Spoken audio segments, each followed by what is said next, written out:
Obama's speech or read about it, a speech that he delivered to the Muslim world this past Wednesday morning.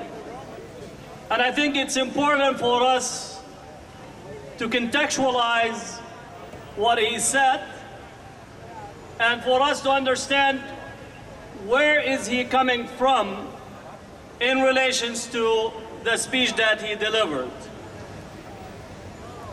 One, I think many of us are aware that Obama presidency would not have been possible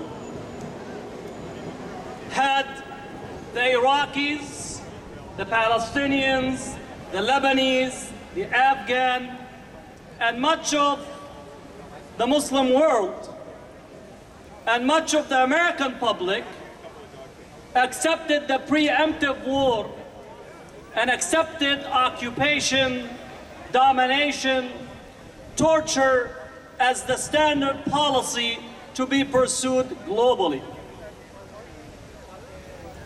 The reason that Obama is speaking to the Muslim world is for the clear indication that U.S. policy has failed. And it's its failure, Obama is seeking a relationship with the Muslim world that will make it possible for the softer domination, corporate greed, access to Middle East and Muslim resources to continue with the consent of the Arab and Muslim world.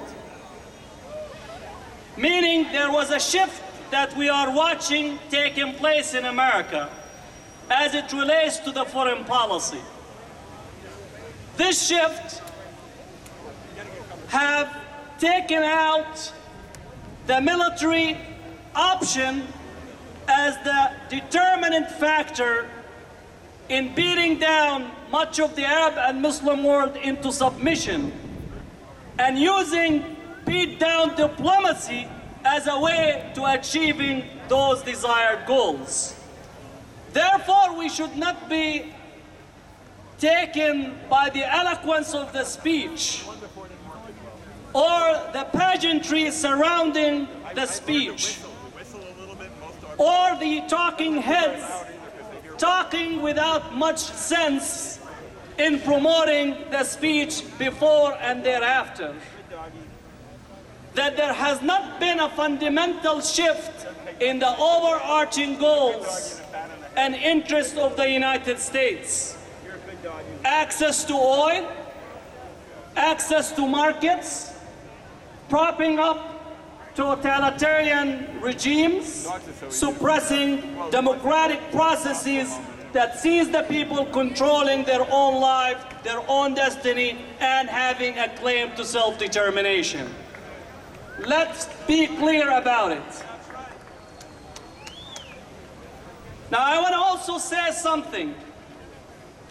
It is interesting that a speech that he delivers in Cairo University, in one of the places where, not to speak about civilization, but one of the spaces in the world that civilization itself claims some of its origin, because if you have not studied Egyptian history, from the time of the pyramids all the way up to the contemporary period, you don't understand the richness of the society that he went to deliver the speech in. But what was missing is no one introduced him to give the speech, which means he acted as a conqueror speaking to his subjects and not one that is being introduced by an equal saying that we welcome you in our midst. That is very important to understand the difference. And I recall for you when the president of Iran spoke in Colombia, even though there was disagreement, it is still the president of Columbia University that introduced the president of Iran to speak. But in here, it's not even the basic courtesy to recognize that part of respect is to being introduced by the host that is allowing you to give a speech in their midst, and not to act as a conqueror, as an imperial presence, telling the subjects that are gathered from far and close to tell them what you want from them. And this is have to be one of those ironies that we need to understand, and not to think of colonialism of the past, but to think of colonial discourse of the present, because what took place is an ultimate symbolic representation of the colonial present that he represented, even though that he emerged to the presidency on the back of anti-colonial struggles globally as well as in the United States. So we have to be clear and understand these symbolic acts. Another dimension that has to be critiqued. I know that many of you who are observant of the Palestine aspect of the cause, Obama tried to give us a lesson about the utilitarian function of violence. He is instructing us to follow the examples of many liberation movements, South Africa as well as the America here in the US, telling us that violence is not the way to go. And we could say that nonviolence is definitely a strategic option. But if Obama is giving us a lesson, I say, do as you say in relations to your policy.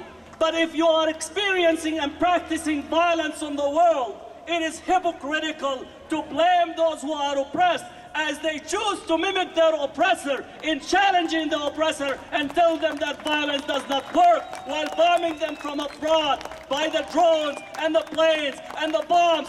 We do not produce our bombs. We purchase them from the West. We purchase our bombs from the US. We purchase our planes from the US. We get our ammunition from the US and Europe. And therefore, if nonviolence is the choice, then follow and pursue by example, not by mere speeches to the Arab and Muslim world, since we've been the victims of the violence for at least the past 100 to 200 years uninterrupted.